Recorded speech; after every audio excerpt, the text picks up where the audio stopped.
আমরা বলবো আল্লাহ তুমি প্রশ্ন করার আগে তোমার একটা কথা বলি, আমারে কিছু জিজ্ঞেস করো না, আমি সব করেছি। এমন কোন পাপ নাই যে পাপ আমারে দিয়ে হয় নাই। তোমার রহমত দিয়ে তুমি জান্নাতে পাঠাবা, তোমার দয়ায় জান্নাতে যেতে চাই, আমল দিয়ে না। পারবেন বলতে? কিয়ামতের দিন আমরা বলবো আল্লাহ আমার আমল দিয়ে জান্নাত চাই না, আমি তোমার দয়া দিয়ে জান্নাত চাই।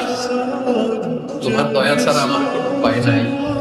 ও আমার কলিজার টুকরা ভাইয়েরা, মাথাটাকে নিচু করে জীবনের সব গুনার ফিরিস্তিগুলো একটা একটা করে স্বীকার করে আল্লাহর বলেন, আল্লাহ আমি পাপী, আল্লাহ আমার চেয়ে বড় পাপী এই দুনিয়াতে কেউ নাই, আকাশের নিচে জমিনের উপরে আমার চেয়ে বড় পাপী কেউ নাই।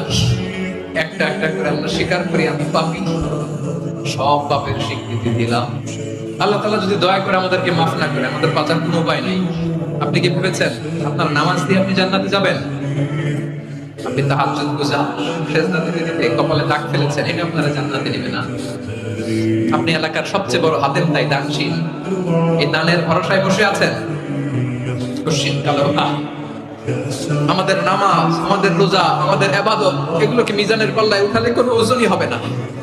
তবে আমাদের একটা কৌশল জানা আছে, আমরা আল্লাহর রহমতের ভিখারি।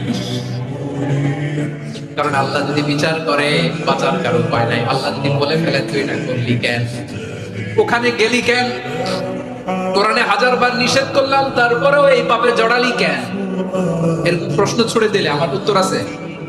বাঁচার কোনো উপায় আছে? আপনার আমল দিয়ে জান্নাতে যাবেন? কি দিয়ে যাবেন?